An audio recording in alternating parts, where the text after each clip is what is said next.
A tremendous wildfire in Alberta, Canada now covers more than 385,000 acres. It is expected to grow substantially, perhaps double in size by Sunday morning. Nearly 90,000 people have been evacuated from the city of Fort McMurray. Thousands who fled north are now being moved south as firefighters try to knock down giant walls of flames. Tracy is in Alberta. There are times when you can't tell if it's a fire or a volcano that just erupted. Giant stacks of smoke and flames reach for the sky, tearing through the drought-ravaged Canadian forest. Alberta wildfire manager Chad Morrison. We still expect this fire to more than double in size because of the high temperatures, strong winds, low humidities. The good news is it still continues to move away from the community and oil sands facilities to the northeast. With no significant rain in the forecast, this fire is nearly impossible to contain. Fire Captain Adam Bugden has been on the front lines. Met more heroes in this experience than I've ever thought existed. The winds are now blowing the fire away from some of the towns that were in its path.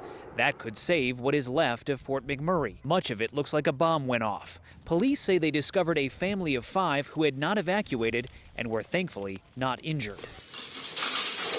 One homeowner who monitors his security cameras on his iPhone watched as flames devoured everything in his living room in less than 2 minutes. The town itself is a ghost town. Brian Jean represents Fort McMurray in the Canadian Assembly. His house was burned to the ground earlier this week, and he says residents will not be returning home anytime soon.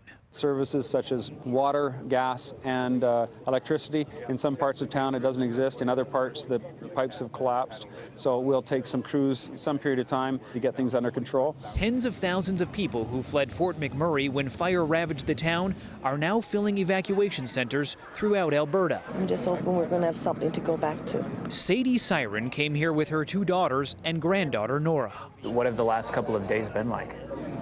It's been good because we're all together, but stressful because there's so many of us there. Now, more than 2,000 people have already registered here at this evacuation center, and many more are on their way. That's because the 25,000 people that fled north of Fort McMurray are now heading south.